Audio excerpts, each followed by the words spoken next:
ये अजीब अल्फाज हैं जो अभी मैं पढ़ रहा हूं केवल सूरत यूनुस के। इन्ना रब्बकुमुल्लाहुल्लज़ी खलक़स समावाति वल अर्ज़ फी सित्तति अय्यामिन, तुम्हारा रब वो है जो अल्लाह है जिसने जमीन और आसमान को 6 दिनों में पैदा किया। या अल्लाह 6 दिनों में तूने पैदा किया, कौन से पैदा क्यों न किया?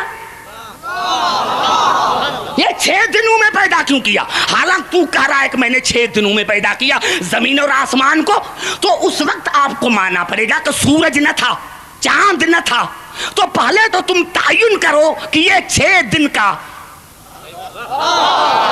भाई चांद न था, सूरज न था, तो पहले तो हमें 6 दिन समझाओ। समझ जा रहा हूं मेरे दोस्तों, जब जमीन न थी, आसमान न था, सूरज न था, चांद न था, तो अल्लाह ने फरमाया मैंने इनको 6 दिन में पैदा किया, तो पहले मुझे 6 दिन तो समझाओ कि अल्लाह ने ये 6 दिन कैसे बताए। अरे जब आज तक तुम्हें 6 दिन समझ में ना आए, तो आज तक तुम्हें दिन समझ में ना आया, जब आज तक तुम्हें खुदा का दिन समझ में ना आया, तो फिर तुम्हें दीन कैसे समझ में आएगा?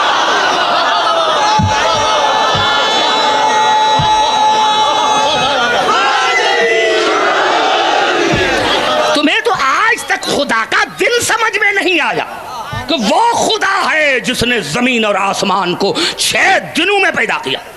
या अल्लाह 6 दिनों में तू कादरे मुतलक है, ये 6 दिन क्यों? हमें तो समझ में भी नहीं आता, चांद न था, सूरज न था, सितारे न थे, तो आपने इसको बनाया, अब हमें क्या पता चले कि ये 6 दिन काय की हैं? तो ये खिलकत है। इन फिर समझो, अला लहुल खल्क़ वल अम्र, अल्लाह के लिए क्या है? खल्क़ और अम्र।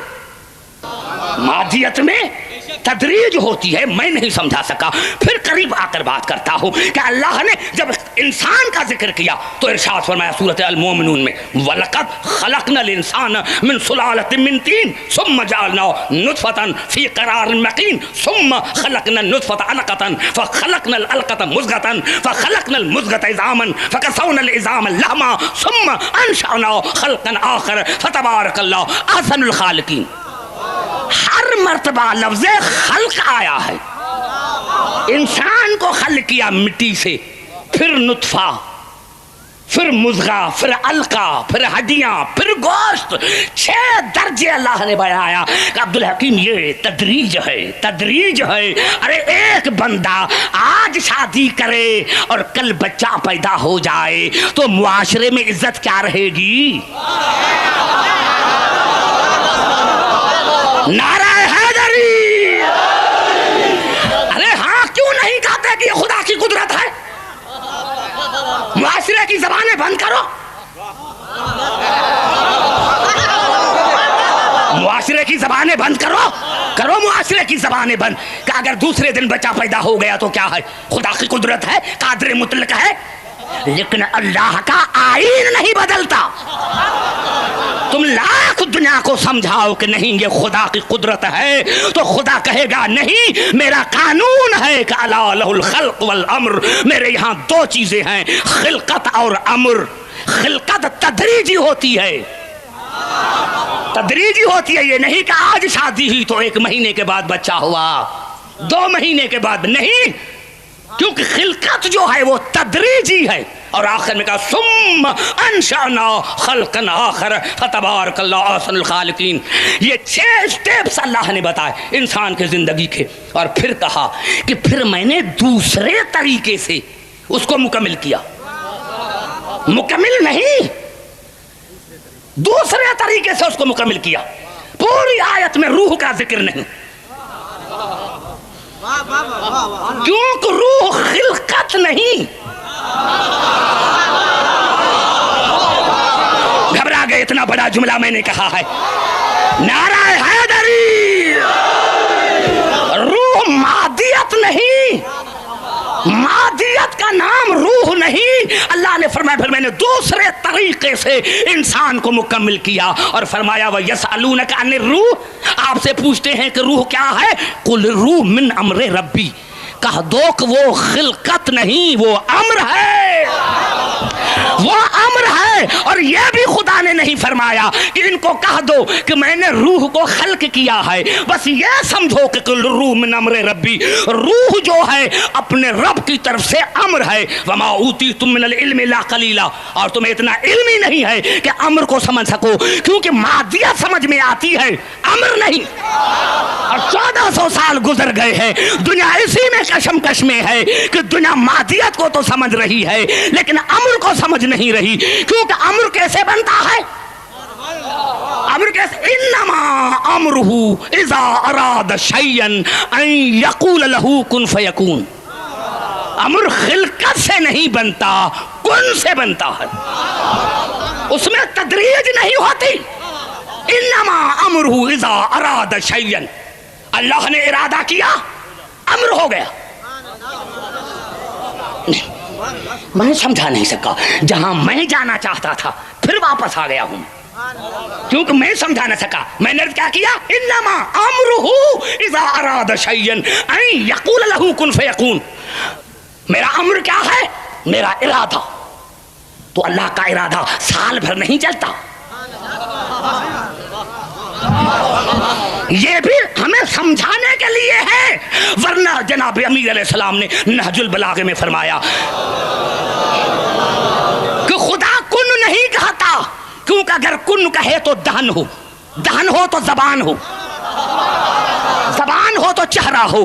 तो ये हमारे समझाने के लिए है। हम खुदा के इरादे को नहीं समझते, बस इरादा किया, हो गया। ये है अमर, क्योंकि इसमें तदरीज नहीं है, तदरीज नहीं है।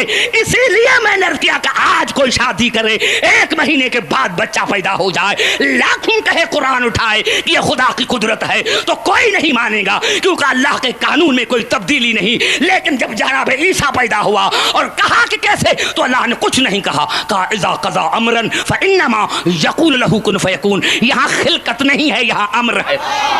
जहाँ खिलकत नहीं, यहाँ अम्र है। अब बताओ कि रसूल अफजल या ईसा? अब दुनिया बताए कि रसूल अफजल या ईसा अफजल? अरे दुनिया के समझ में नहीं आया। आज तक दुनिया को जब अम्र समझ में नहीं आया तो उलुल अम्र कैसे समझ में आया?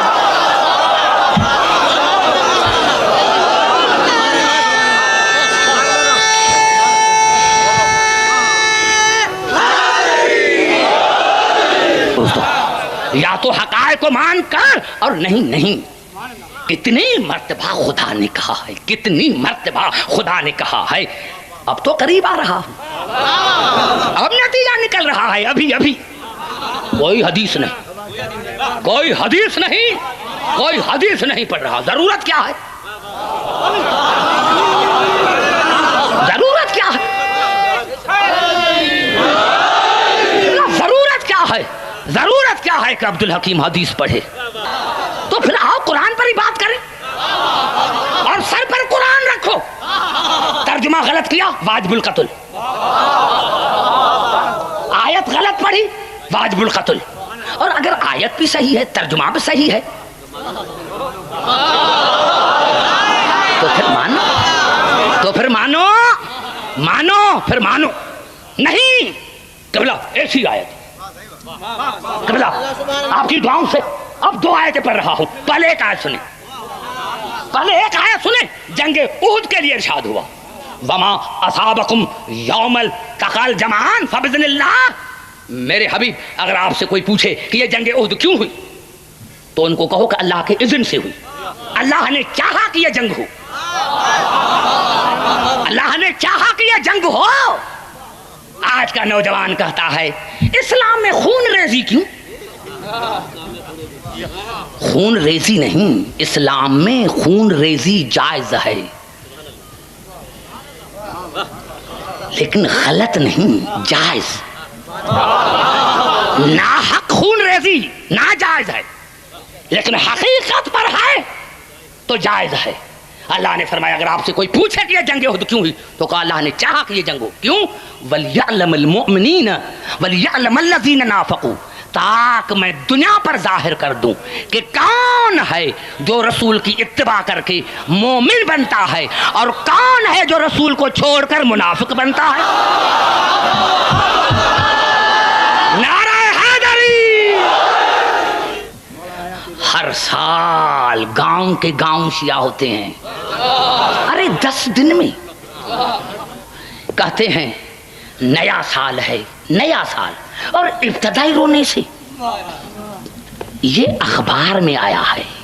हमें उन्होंने कहा ये कितनी मनहूस कौम है कि इब्तदाई रोने से, नए साल की इब्तदाई रोने से। तो फिर अगर हम मनहूस हैं तो फिर तुम ज्यादा मनहूस हो। अपने दाई से पूछो कि जब तुम्हारी इब्तदा हुई थी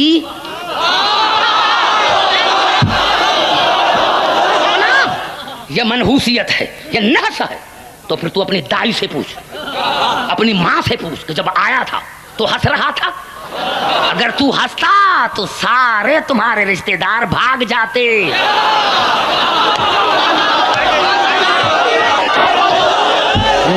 तुम्हारे सारे रिश्तेदार भाग जाते। आते ही रोना जिंदगी की अलामत है, आते ही रोना यह जिंदगी की अलामत है। हम इब्तदा इसीलिए रोने से मनाते हैं कि हम जिंदा कौम हैं, मुर्दा नहीं। मुर्दा वो हैं जिनके पीर मुर्दा हैं। हम जिंदा कौम हैं, हम जिंदा कौम हैं। अपनी इब्तदा जिंदगी से करते हैं, यहां हमें जिंदगी मिलती है। और खुदा की कसम अगर तुम्हारी किताबों में ये अल्फाज ना हो तो कल मुझे फांसी पर लटका। और अगर है तो फिर अब्दुल हकीम की बात सुन। तो जब हुसैन दुनिया में आए और रसूल को पता चला और कहा उम्मे ऐमन या अस्मा बिनत यमीस जाओ मेरे हुसैन को लेकर आओ, मेरे हुसैन को लेकर आओ। अब हुसैन रसूल के हाथों पर आया, बेतहाशा आंखों से आंसू बहे।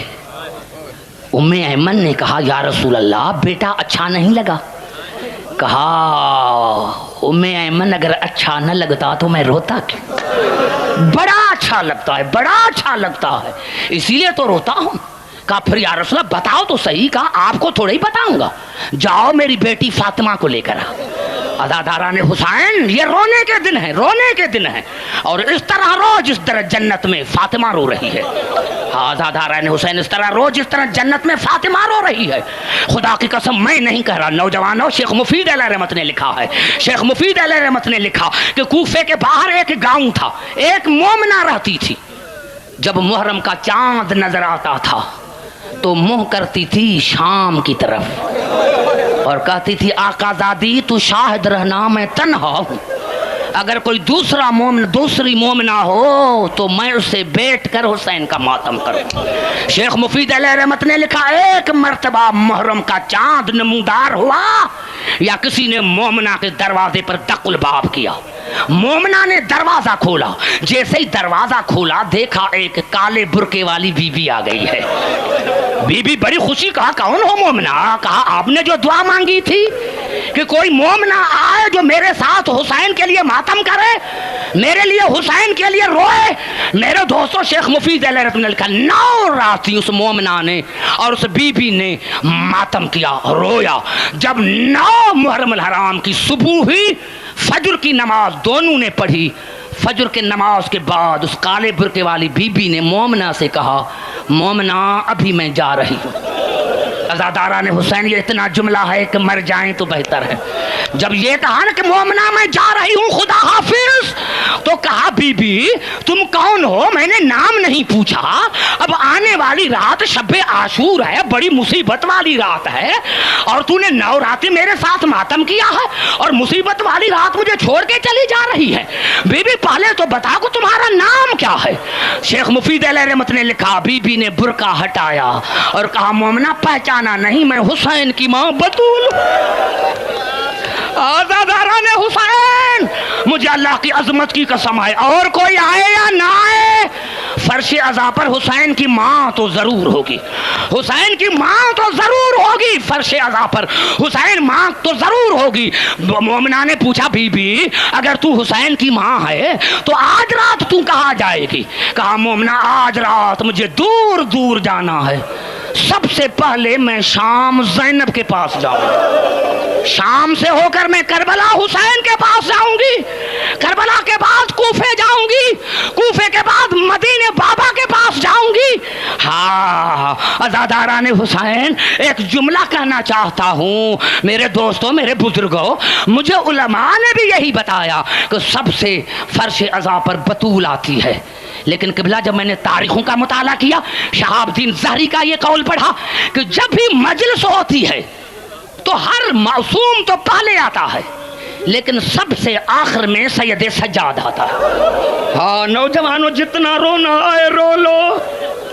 अज़ादारान हुसैन, शहाबुद्दीन ज़हरी कहता है कि जब भी मजलिस होती थी सैयद सज्जाद आखिर में आते थे और आखिर में आकर मोमिनीन की जूतियों में बैठ जाते थे। मोमिनीन की जूतियों में बैठ जाते थे और जूतियों में बैठ कर सिर्फ बैठना नहीं, मोमिनीन की जूतियों को सीधा करते थे। नौजवानों, ये बड़ी बात है जिस पर अब्दुल हकीम मर जाए। क्या जब मोमिनीन की जूतियों सीधा करने लगे, शहाबुद्दीन ने कहा मैं पांव पर गिर गया, मौला हमें गुनहगार न कर, ये मोमिनीन की जूतियां क्यों सीधे कर रहे हैं? तो सैयद सज्जाद ने रोकर कहा, शहाबुद्दीन, ये रोने वाले मेरे बाबा के मेहमान हैं। हाँ हाँ अज़ादारान हुसैन, ये रोने वाले मेरे मेहमान हैं, मुझ पर फर्ज है कि मैं बाबा के मेहमानों की खिदमत करूं। हाँ अज़ादारान हुसैन, एक जुमला कहूँ अल सवाक़ुल मुहर्रका में भी ये अल्फाज हैं कि कयामत में आवाज आएगी, ए अहले माशरो आंखें बंद करो, बतूल आ रही है। ए अहले माशरो आंखें बंद करो, बतूल आ रही है, बतूल आ रही है। सहाबियों ने पूछा, या रसूल अल्लाह, जब ये आवाज आएगी तो आप भी आंखें बंद करेंगे? कहा मैं भी आंखें बंद करूंगा। कहा आपकी तो बेटी है, कहा इसी हालत में आएगी, इसीलिए मैं आंखें बंद करूंगा कि गले में ज़ैनब की चादर होगी, एक हाथ में अब्बास का बाजू होगा, दूसरे हाथ में असगर का कुर्ता होगा, मैदान हशर में आएगी। हाँ मैदान हशर में आएगी, खुदा पूछेगा बीबी बीबी कुछ कहना है? कहेगी हाँ या अल्लाह, कहना तो बहुत है, लेकिन एक बात कहती हूँ कि एक ही दिन में एक ही घर से मेरे 72 लाशें निकाले गए। अज़ादारान हुसैन, मैं एक जुमला कहकर खत्म करना चाहता हूँ, इसलिए कि आपने बहुत रो लिया और सारी रात रोते रहेंगे। मैं कहता हूँ आका ज़ादी बतूल दरबार में आई, लेकिन अंबिया को भी हुक्म हुआ कि आंखें बंद करें, रसूल को भी हुक्म हुआ कि आंखें बंद करें। बीबी दुख तो इसी बात का है कि शाम के बाजार में किसी ने नहीं कहा कि आंखें बंद करो, शाम के बाजार में किसी ने नहीं कहा कि आंखें बंद करो, बतूल की बेटी आ रही है। नौजवानों, एक जुमला न कहूं तो शायद आज की तकरीर मुकम्मल न हो सके। नौजवानों, अभी अभी मैं शाम से आया हूं, 4 जून से मैं शाम से आया हूं। नौजवानों, जब मैं बीबी ज़ैनब के जरी में दाखिल हुआ तो एक खुदाम बैठा हुआ था जिसके आगे कई चादरें रखी हुई थी। जो भी औरत नंगे सर आती थी उसको चादर उड़ाते थे और मुझे कहा कि अब्दुल हकीम जरा इस इबारत को तो पढ़ो अरबी में। तो वहां भी ज़ैनब की इबारत लिखी हुई थी कि ए औरतें, जब मेरी ज़ियारत के लिए आओ तो नंगे सर ना आना। बड़ा जुमला है, मेरी ज़ियारत के लिए आओ तो नंगे सर ना आना, अरे सर पर चादर ओढ़ कर आना। बुजुर्गों, जो भी गैर औरत को नंगे सर देखना नहीं चाहती, खुदा जाने वो ज़ैनब खुद नंगे सर कैसे आई होगी। और अज़ादारान हुसैन, एक जुमला मुझे समझ में आया। जब मैं करबला गया था तो दोस्तों ने मुझे कहा था कि करबला से कफन लेकर आना, करबला से कफन लेकर आना। जब शाम गया तो हर औरत को चादर मिल रही थी। आज मुझे समझ में आया कि बीबी ज़ैनब ने भाई हुसैन को कहा, भाई हुसैन तुझे कफन न मिला, अब कयामत कफन तू देते